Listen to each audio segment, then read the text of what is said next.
Um, my name is Harald Rietdijk.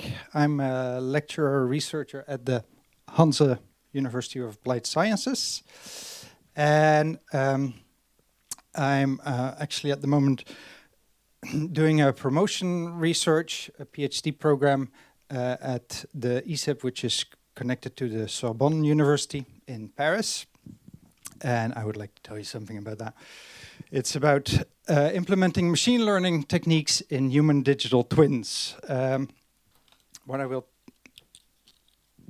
tell you today is I will first give a short introduction on human digital twins, and then what my research is all about is the challenges that you have to face when you're trying to implement human digital twins. So I will identify these challenges and then I'll expand a bit on the research I've been doing the past couple of years actually. So digital twins, what is digital twins? Is there anybody in the room that works with digital twins or knows digital twins? Yes, some people, but not that many.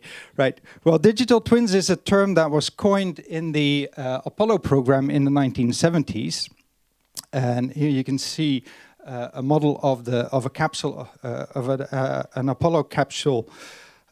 You know, the ones that went to the moon, and they were used to be able to test replicate the situation that was of things that were happening in space, and test adjustments to be made to the capsule in flight. So there's a reconstruction of a physical object, in this case the Apollo capsule, and that's the basic of a human digital twin. You have a physical object and you duplicate that, so there's a lot of sensors and information you need to get from the physical object. Then there's a digital duplicate. Well, in the case of the first digital twin, there was lots of physical duplicate as well. But modern digital twins, most of it is done by just virtual implementation of machinery and structures. And there's a continuous bidirectional data flow between the physical object and the virtual object. So that in the virtual object you can you have the exact situation of the physical object, and the goal is to test what adjustments to certain settings and will have on the performance of the physical object before you actually do them on the physical object. But there's a wide range of applications of digital twins, mainly originally in manufacturing, on monitoring appliances and applications to predict lifetime expectancy and predict when it's needed to do maintenance on certain objects. And especially because, well, in industry, it's easy to implement sensors, of course. My research is focused on human digital twins. Human digital twins, there's a slight complication.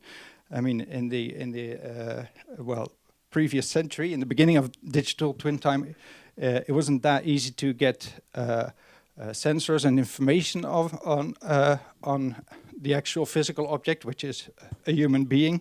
So traditionally, the application of digital twins in healthcare focused on predictive maintenance of appliances and stuff, hospital management, like movement within a hospital, and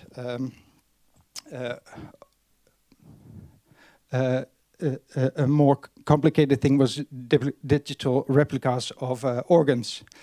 Recent years have seen a huge development of wearable devices, things like smartwatches, but also wearables that can measure your insulin level or perspiration level or heartbeat and all sorts of information on your body. and that makes it possible to have a more personalized application of digital twins coming to human digital twins. What did I do with my glasses? Oh, there. Right. So that is a short introduction on human digital twins. And in my research, I am looking at challenges that you face when implementing human digital twins. And the basis of these, this is basically two different research programs that we're involved in at the Hanse. And the first one is focused on people in sedentary jobs. It's focused on coaching people to well, sedentary jobs means you sit a lot during the day, and the program that we were working on is focused on keeping people active, helping to move, because as we all know, sitting is the new smoking.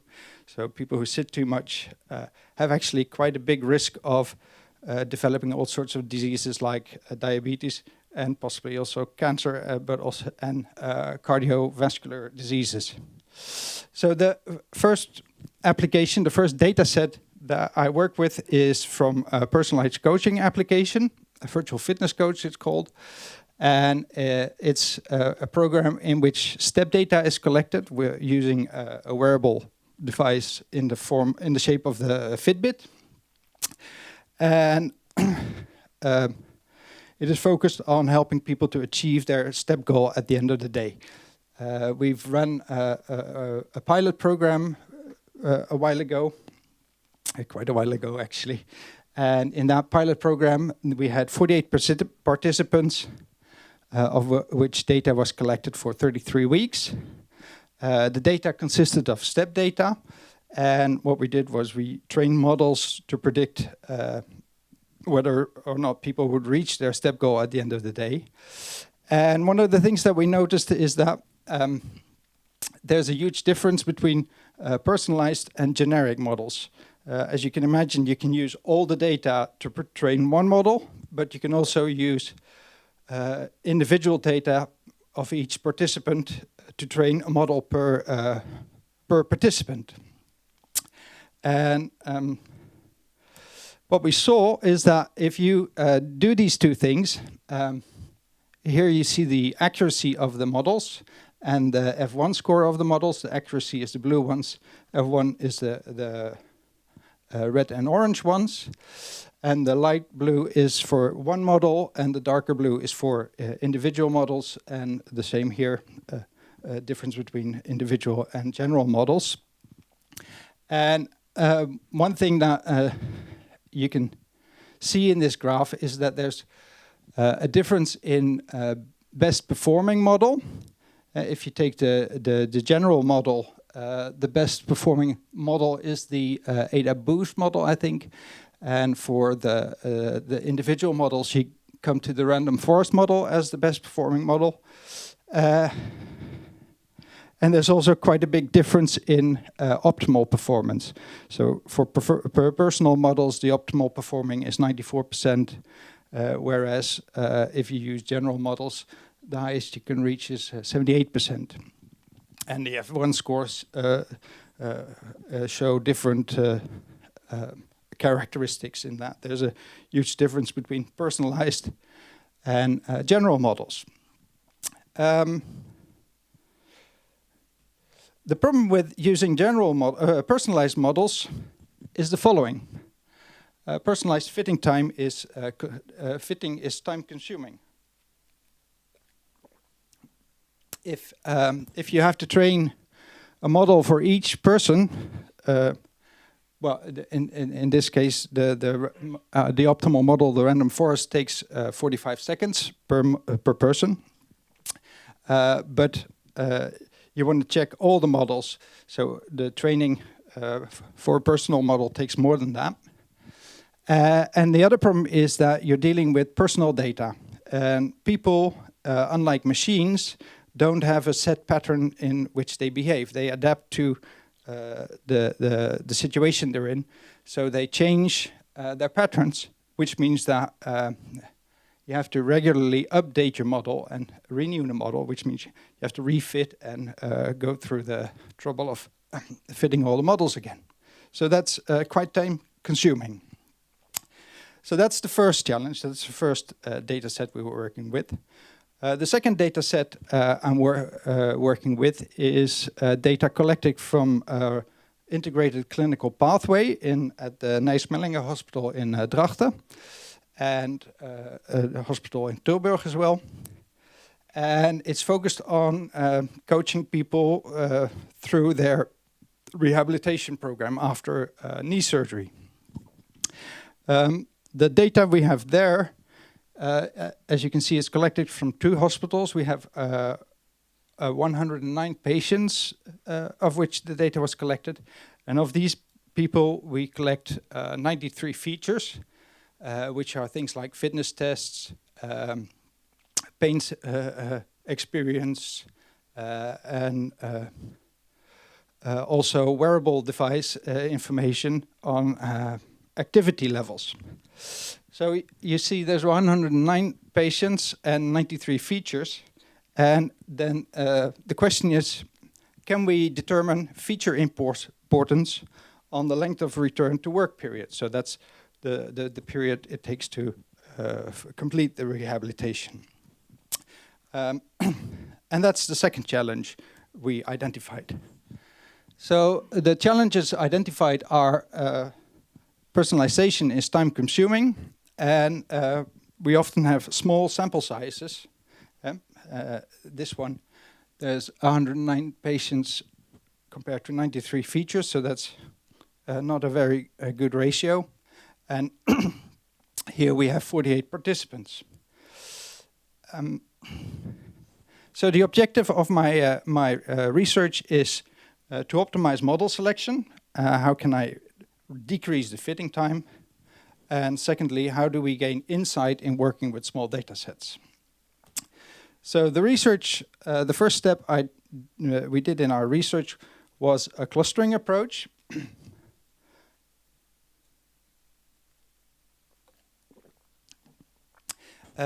Using the data set of the first data set I mentioned, the personalized coaching application, what we did was looking at the characteristics of the data set of individual data per person, and see if on the basis of these characteristics we can actually cluster participants together and then perform model fitting and model creation per cluster.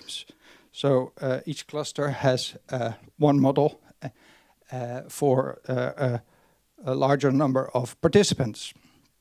And in this case, we used a random forest classifier. As you remember from the graph I showed, that's the most performant classifier. And it's also one of the classifiers that has the highest fitting time.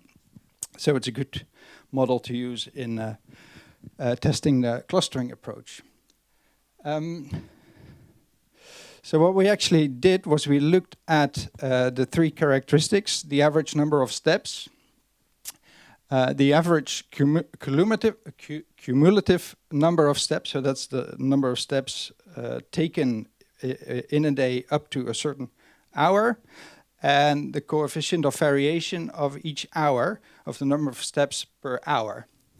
And in this case, what we used, because fitting a model isn't only picking a type of model like random forest or ADA, but it's also setting the parameters for each model. So, which is what we focused on within the random forest. And in this case, we've set the number of estimators parameter for the random forest classifier. So we looked at the spread of the different characteristics per participant compared to which estimator performed best, and based on that we created a division into 3 clusters where the 43 participants were divided into, giving 3 clusters that were reasonably balanced, and the first division was on the basis of the first characteristic, the average sum step, and then the top layers of the 3 clusters were adjusted based on characteristics of the 2 based on the other 2 characteristics. The results the results we obtained from our clustering approach were quite promising, actually.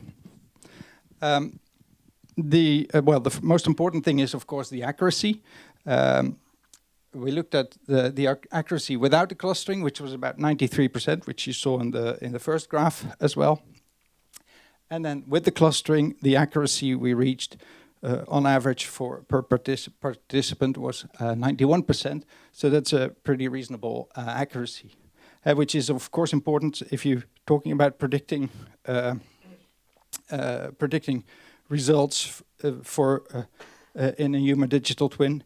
You want accuracy, because if you send signals based on your predictions that are not actually accurate, people will start to ignore your recommendations. So the general accuracy is 91%, and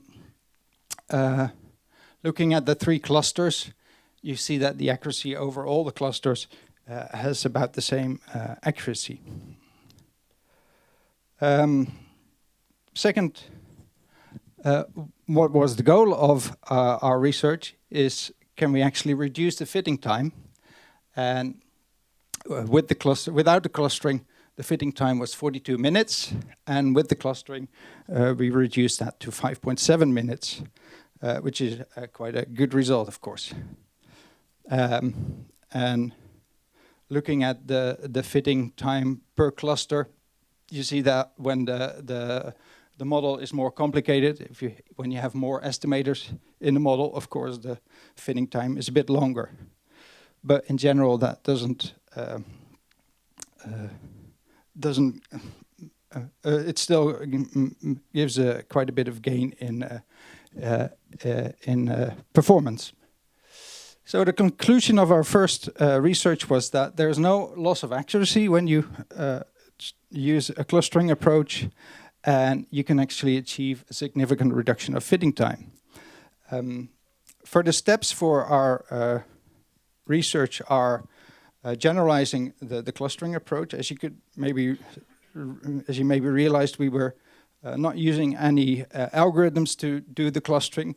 It was all based on manual analysis of the data. That of course needs to be improved. And furthermore, secondly, in this case, we only looked at one hyperparameter for the model, but as you could see in the original data, there are different models to be applied to different groups of participants, and there's a whole set of hyperparameters to be adjusted.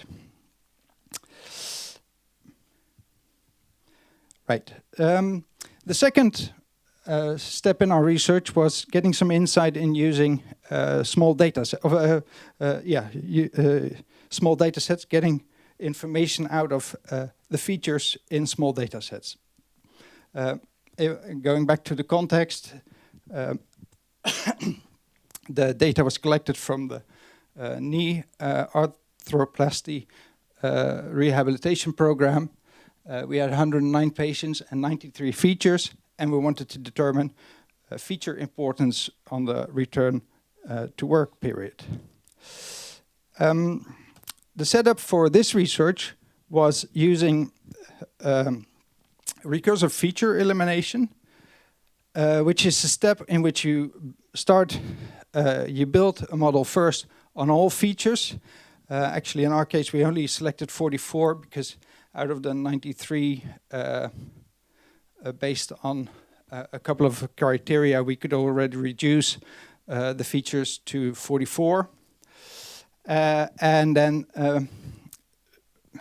by each time dropping the least important feature, you rebuild the model and check what the accuracy is of the new model. And in general, you should get a graph which is shaped like this one. Basically, if you have one feature, you have little information, so your accuracy is not that great. But at some point, with adding more informative features, you get to a maximum of accuracy, and then it should level out a bit when there's features that are not really giving giving information, but not disturbing either. And then at some point, the accuracy will drop because you get confounding features that actually mess up your information.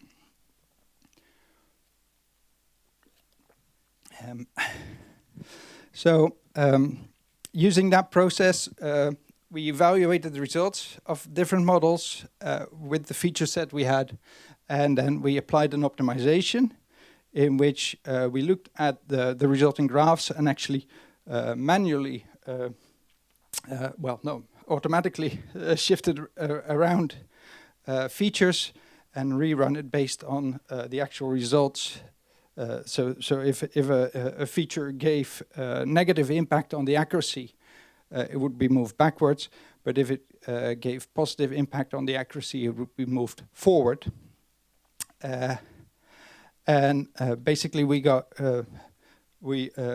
obtained quite a bit of insight in the working of different machine learning models on small data sets. For example, if you use tree-based classifiers, you can't really get decent information on feature importance because the trees look at the spread of the characteristic too much, the spread of the characteristic in the train set too much, and optimize towards that. But the spread might not be the same in the test set. So if you see here, this is the result on the test set of the accuracy for decision tree classifier, and it doesn't really give the same the shape that we expect. And if you look, for example, at linear discriminant analysis, the shape is much more like what you expect for recursive feature elimination. And after the optimization, it even looks better than that. So based on these results, we were able to classify the features, to rank the features on the order of importance, on how much information do they give towards predicting whether or not somebody will have a long or a short rehabilitation period. And well, these are the results of that. And one of the interesting things is that we saw that the mental information, the mental processing of the rehabilitation actually has more impact than the physical measures that we got. Like the CSI feature there is pain experience. Problem caused by work is the perception of whether people think the problem, their knee problems were caused by the work. And this one work Q is also a mental, it's a questionnaire about experience of capacity. And of course, the most obvious, the top one, which was very obvious, it's the operation type, because there were two types of operation, a complete and a partial operation. And of course, the complete operation has more impact, so you have a longer recovery time. Yeah, I think I got through the time, so it's time for questions.